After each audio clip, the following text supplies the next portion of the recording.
Welcome back, y'all. Today we are putting it all together. We're talking about ornaments, and I thought about doing a whole Q&A kind of segment on this, but really the questions are always kind of the same. What, when, where, and how. We've talked about the how, we've talked about the what. Now we're going to talk about where and when.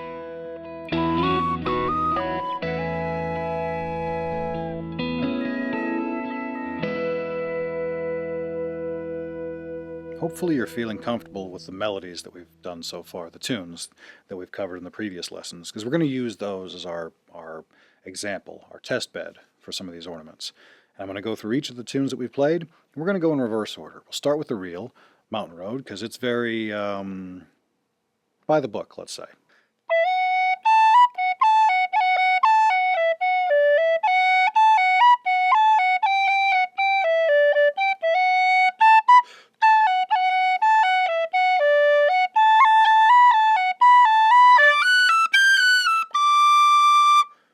So that's one way to play it. That's some of the things that I would throw in here using the examples that we've covered before. The tap, the cut, the roll, and let's not forget the slide, which is the first one that we started with, and that's how I started out that tune. It's a nice way to start that tune, I think, with that slide.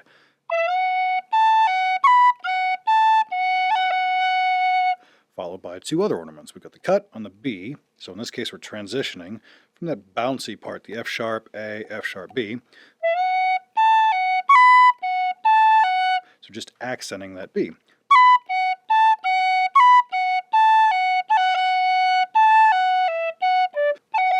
Short roll there to finish that little phrase, because you have a quarter note on that F sharp. Or really 2/8 notes. You've got that gap, so it's a good spot to throw something in there. Again, getting back to the where and the when. Anytime you have two notes back to back, anytime you've got a quarter note, a dotted quarter note in the jigs that we're going to get to, that's a good spot to go. Maybe that's a spot we might want to work something in. Again, that A part.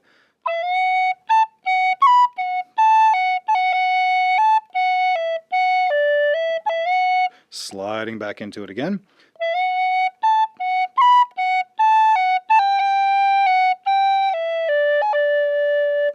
Landing on that G, because if you remember from the basic melody, it sits on that for a second. Again, good spot to throw something in there. And what we're going to throw in here is that short roll again. As you're hitting that G, as you're landing on that G, I should say. And then a simple cut to finish that phrase to break up the Ds that you're landing on at the end. Nice, easy way to break those notes up. The B part has a couple of opportunities as well for the same type of thing. So,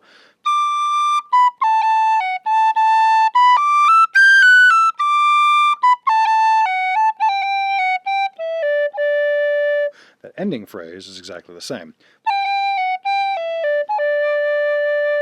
The difference there in the B part is that we're using those short rolls on the A's pretty much every time I land on an A. I'll play it again.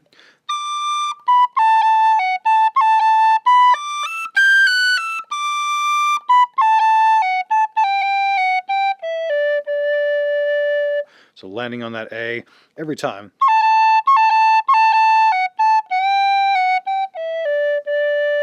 And it just happens to work out that way in this tune that those A's are all quarter notes. You've got the opportunity to land on those.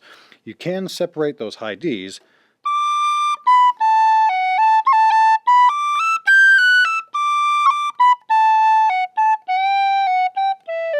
You could do a cut there. Nice easy way to break those up, and a simple addition to the tune. I'm going to play the whole tune now, A, B. I'm not going to play it really fast. We'll play it at a nice mellow tempo. So jump in. See if you can play some of these ornaments and follow along.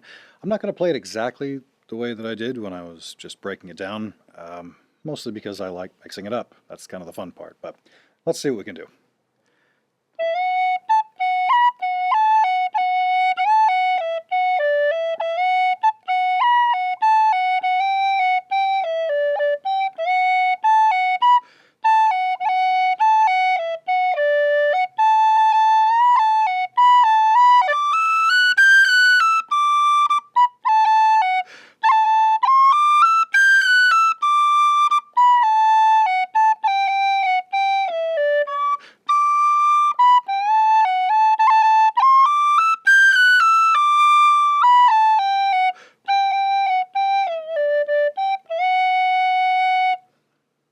to go. Did you get a couple of them? Did you work in a few of those?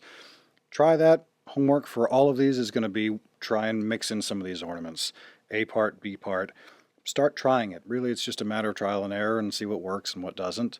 What fits well to your fingers, to your brain, to your ears. The answer to where and when is what works for you. With Jim Ward's, with the jig that we played in lesson 5, maybe 4, can't remember. The nice thing about jigs is that they have that roll rhythm kind of baked right in.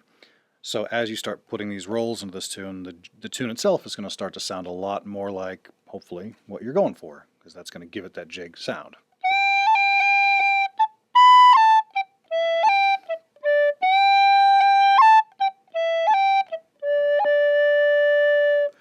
See that roll right, first one right off the bat, it just kind of implies the jig, right? And you combine that with tonguing, with a little bit of that lilt, a little bit of that groove, and all of a sudden it starts to sound rather than like a machine gun, it starts to sound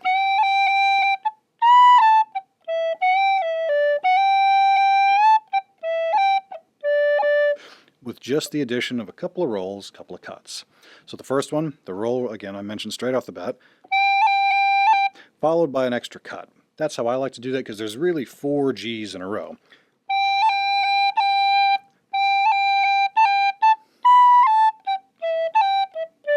And if I do that, I tend to accent every other beat going down the line there. Over added emphasis so you can hopefully get that. Just a series of cuts as your scale goes down there.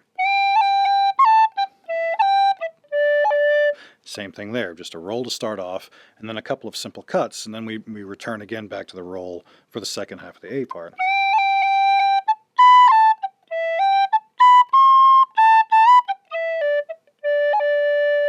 Not a lot to that other than kind of implying that rhythm. You can do a tap on a C natural, which is kind of a cool little trick. And one that I like to use every time it comes up because you don't really get a lot of opportunities to do that. And this tune, there is one. Whether or not you want to add it, that's up to you, but here's how it goes. It's in the second half of the A part here.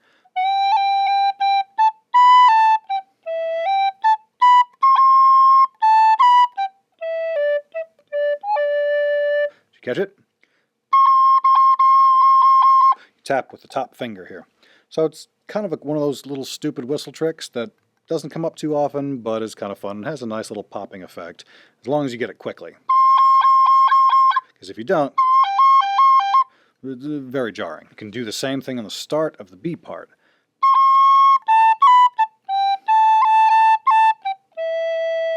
Don't have to, but if you did, so then you've got just a cut and a roll. So the same thing we were talking about in the A part. A roll followed by another cut, because now in this case we've got 4 A's, whereas in the A part we had 4 G's.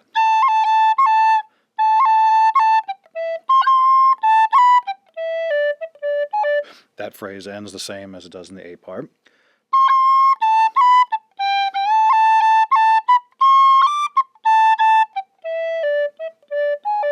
One new thing there, when we land on that D, the high D, so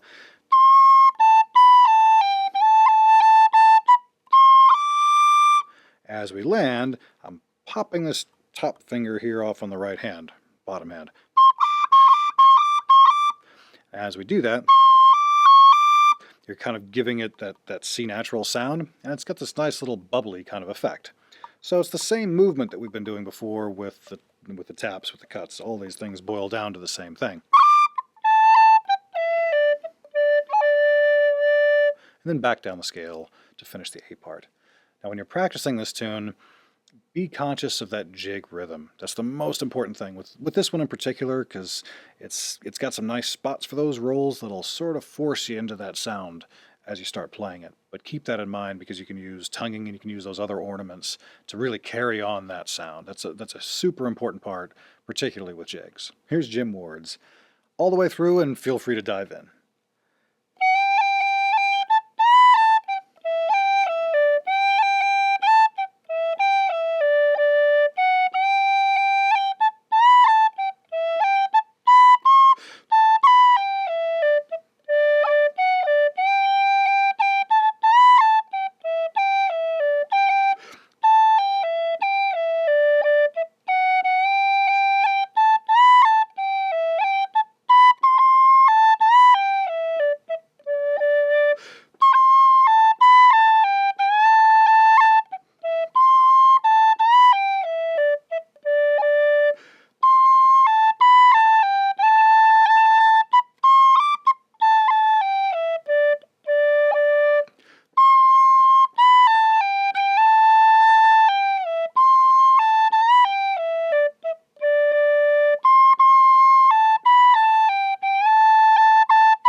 Now, when we're talking about ornaments and slow tunes, airs, waltzes, and we'll use Dawning of the Day as our example, it's easy to overdo it.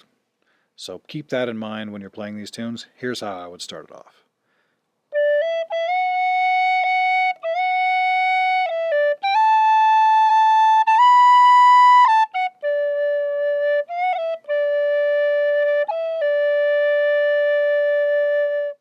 Couple of things. Slides, simple cuts, and then there's a few little sneaky things you can work in there because you've got a little bit of extra time. So, very traditional way of starting with the cut on the main note, and then a slide into the F sharp. Short roll there like we talked about in the reel. Slides and taps.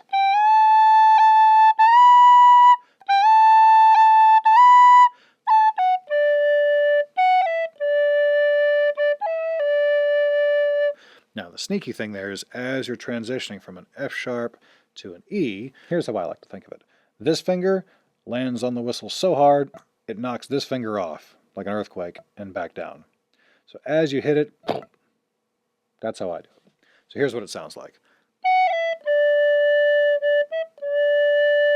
It's very quick.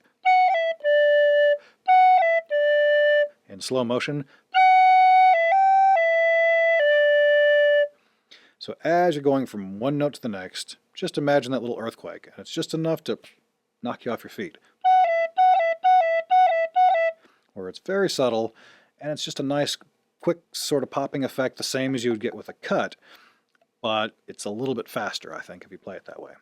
And it's in an interesting spot. You're not doing it on a downbeat, you're not doing it on the kind of the landing note of the phrase, you're doing it on the one right before that. This tune goes up the scale in such a nice, smooth way. I like to try to complement that with some smooth ornaments. So,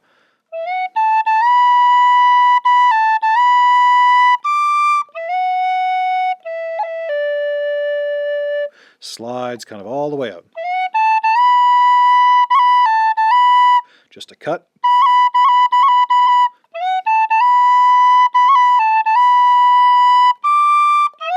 Sliding back down, jumping from a big gap like that from the high D to the F sharp, pretty big drop. It's a fifth, I guess, if my math is right.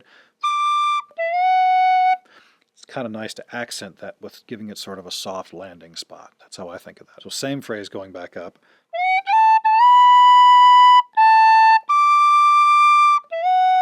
And then the same drop from the F sharp, or from the D down to the F sharp again. And then back around to finish the phrase.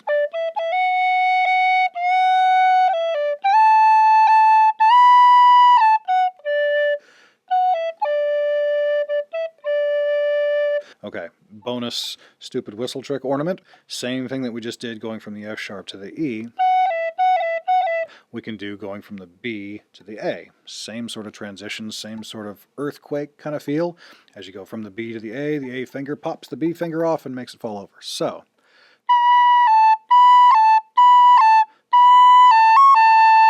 same exact move, except up on the top.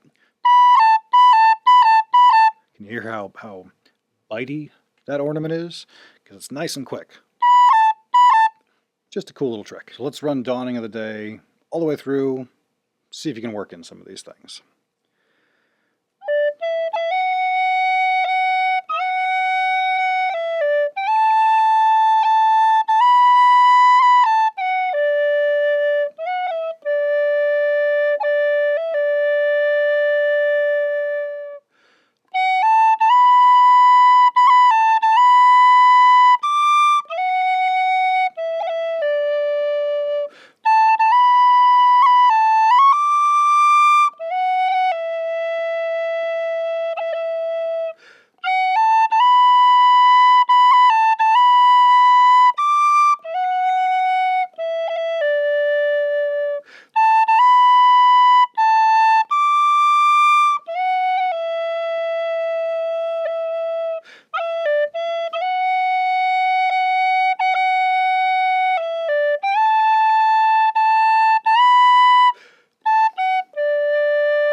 How'd it go?